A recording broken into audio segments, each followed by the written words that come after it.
ito naman, pagka magse-save na tayo, kiklik na natin dito sa file, then save as. Ayan, so pwede nating i-type dyan yung file name. So dapat yung file name laging nadi-describe niya yung ginawa nating design or file. Kasi kung hindi natin ayusin yung file name, mahirapan tayong i-search yung file pagka hahanapin na natin. So yung format niya, PSD, yun yung default ng Photoshop. So click lang natin yun, okay.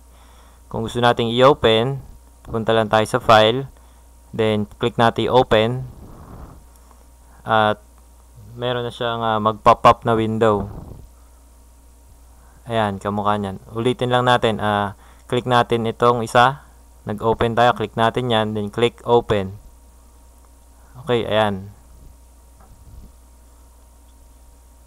Then pagka magpi-print naman tayo, click lang natin itong print.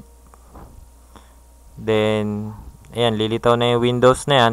Yung window na yan, then may print settings tayo. Pwede tayo dyan mag-modify nung settings nung magiging print natin. Halimbawa, yung style nung print nya. Kung best photo, text with image, ayan.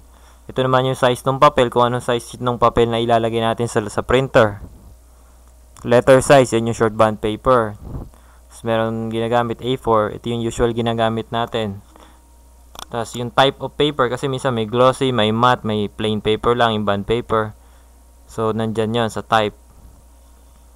So, kung okay na, ito naman text with image, yan yung mga iba't ibang klase ng print. So, ayan, click lang natin, okay. Pag tapos na tayo, tapos ito yung pipili natin dyan, kung aling printer, ito yung copies, kung ilang kopya, ito yung layout na horizontal at vertical. Tapos, dito sa scroll down natin, makita nyo dyan yung position, yung size, merong scale, yan, height, width, kung ano sukat, scale to fit media, pag gusto nating pagkasyahin sa loob ng papel, or i-uncheck natin para okay lang may sumobrang konti, yung resolution, 300 ppi, pixels per inch. Pag okay na, click lang natin print.